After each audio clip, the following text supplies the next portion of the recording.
Beleza. Olá, pessoal, tudo bem? Boa tarde. Aqui é Renata, sou professora de Educação Física, Projeto de Vida.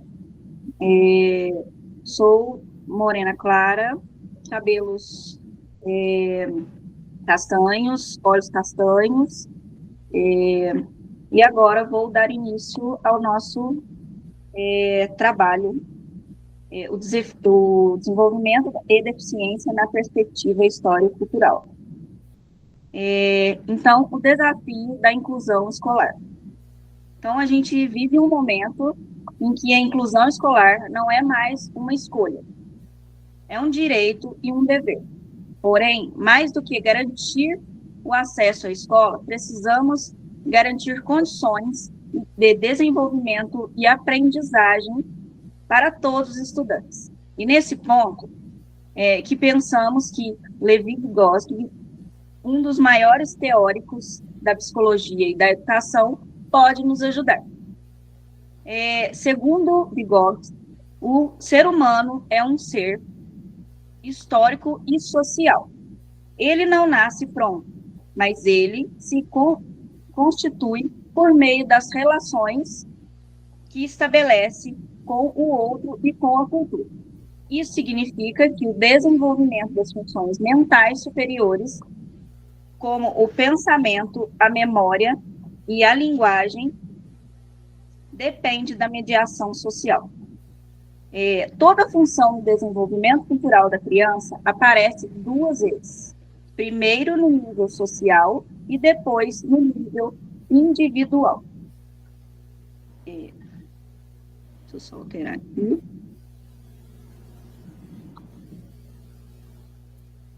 Então, aqui no desenvolvimento humano, social e cultural, temos a mediação, a internalização e as funções psicológicas superiores. Então, para a escola, essa ideia é revolucionária. Ela rompe com a visão de que a aprendizagem depende apenas da capacidade interna do aluno e nos mostra que o ambiente, os instrumentos e essas relações são determinantes no processo de ensino-aprendizagem. Então, agora eu vou passar para minha outra colega, né, para dar sequência aí. Ok, Renata. Olá, pessoal, boa tarde. Eu me chamo Amanda, eu sou professora de biologia e fazendo um pouco a minha audiodescrição, eu sou uma mulher de pele parda, cabelos compridos e lisos escuro. Eu uso um óculos de grau com armação escura também. Estou com a camisa branca e o cenário que eu estou é também branco. Bom, então, vou dar início aqui à minha apresentação. Eu vou explicar um pouquinho sobre a deficiência como uma condição dinâmica. Então, Vygotsky propôs que a deficiência ela não deve ser vista apenas como uma limitação biológica, mas como uma condição que interage com o ambiente social e cultural do indivíduo. Ele introduziu o conceito de compensação, que mais para frente eu vou explicar melhor sobre isso, sugerindo que as dificuldades enfrentadas por pessoas com deficiência podem estimular o desenvolvimento de novas formas de adaptação e aprendizado. Vai fazer um pouquinho de barulho porque está passando o ônibus, vou deixar passar, tá? Para continuar.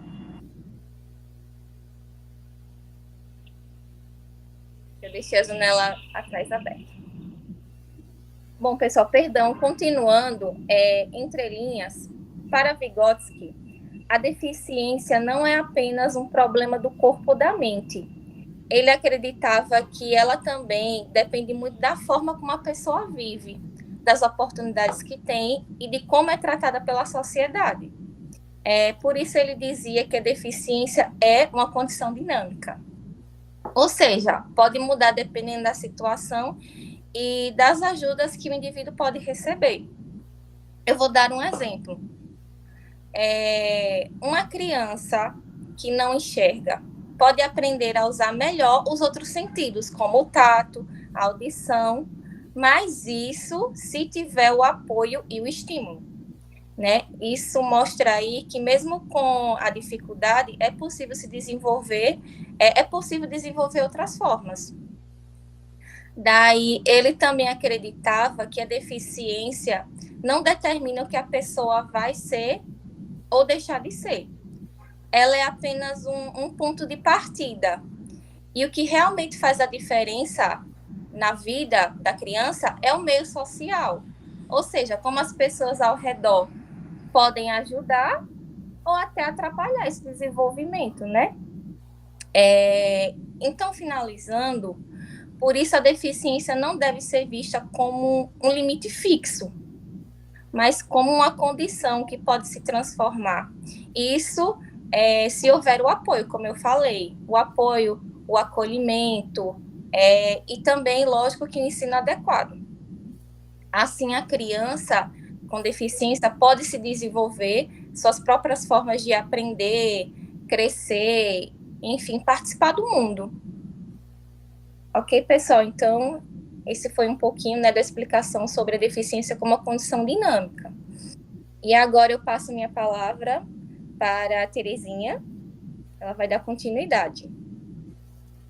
Boa tarde, meu nome é Terezinha, sou professora pedagoga, atuo na sala do AEE, dentro do programa multifuncional.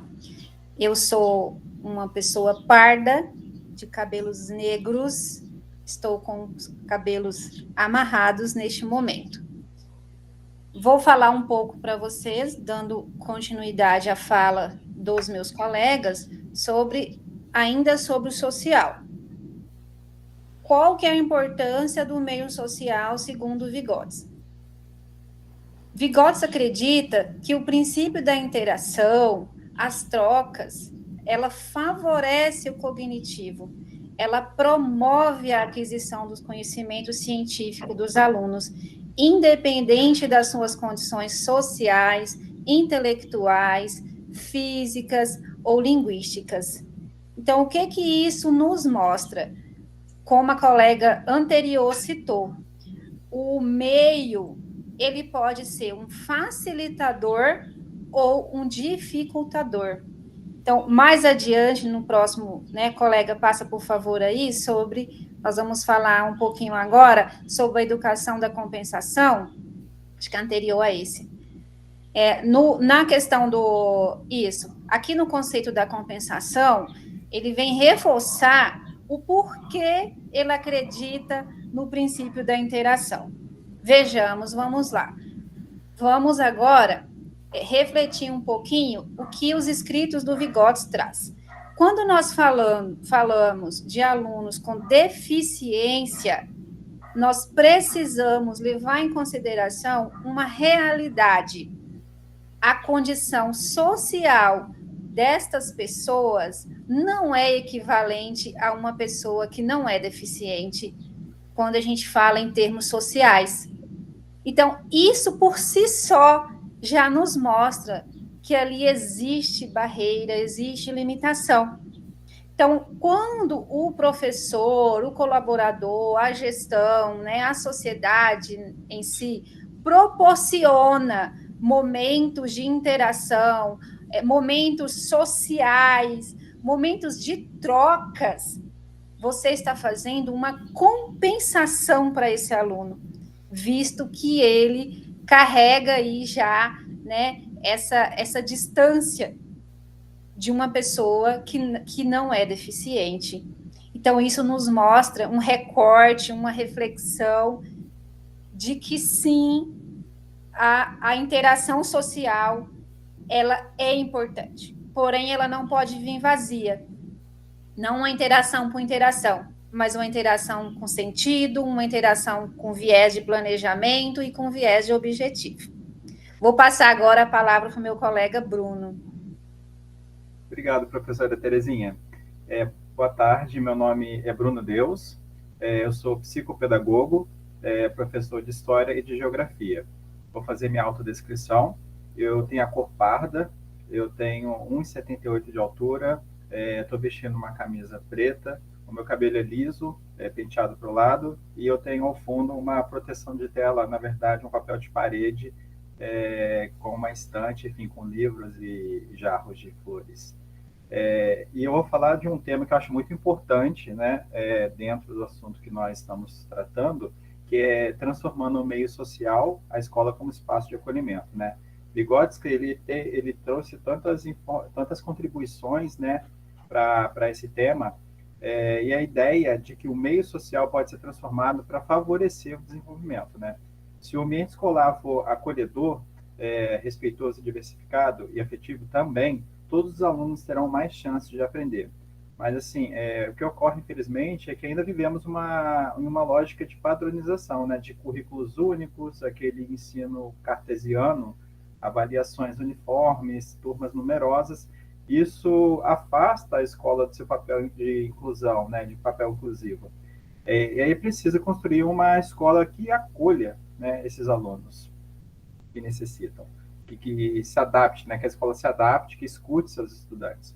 E a inclusão escolar, ela só se realiza de fato quando todos os alunos podem participar ativamente das atividades, se comunicar e serem ouvidos e respeitados. E a escola, o meio social, quando a gente fala de meio social, eu incluo também o convívio familiar, né? E a relação família-escola é muito importante para que a escola tenha esse espaço de acolhimento aí para alunos especiais, né? Alunos que precisam desse tratamento aí customizado. Eu acho que seria isso.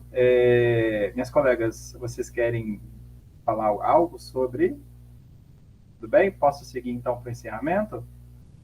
Ok, muito obrigado. Então, falando um pouquinho sobre as considerações finais sobre Vygotsky e a educação como compromisso social. Vygotsky, ele afirmava que a educação deve visar a completude social do indivíduo. Então, essa frase, ela nos inspira a pensar que nosso papel como educadores vai muito além do conteúdo, que nós somos responsáveis, né, por criar condições de humanização, de autonomia e de dignidade. Então, uma escola que exclui, que ignora as diferenças, que não promove a participação plena, nega o próprio sentido da educação. E que, por outro lado, uma escola que acolhe, que respeita, que adapta e que aposta no desenvolvimento de todos, essa escola ela está praticando uma verdadeira educação emancipadora. E que nós possamos, a partir dessas reflexões que nós falamos aqui na nossa apresentação, repensar também as nossas práticas, fortalecendo o compromisso aí com a inclusão escolar e à luz do pensamento potente aí do grande Vygotsky. É isso, seria isso. Eu quero agradecer, né? Foi muito interessante o nosso trabalho em grupo, né? E é isso. Se quiserem fazer alguma colocação, fiquem à vontade. Eu queria agradecer, né, a equipe e dizer que esse estudo, né, esse tema em específico, ele está sendo muito enriquecedor para mim. Eu creio que para todos nós. Sim, com certeza. Ok? Alguém mais? Então é isso, encerramos por aqui e até a próxima. Um abraço para todos. Gratidão. Tchau, pessoal.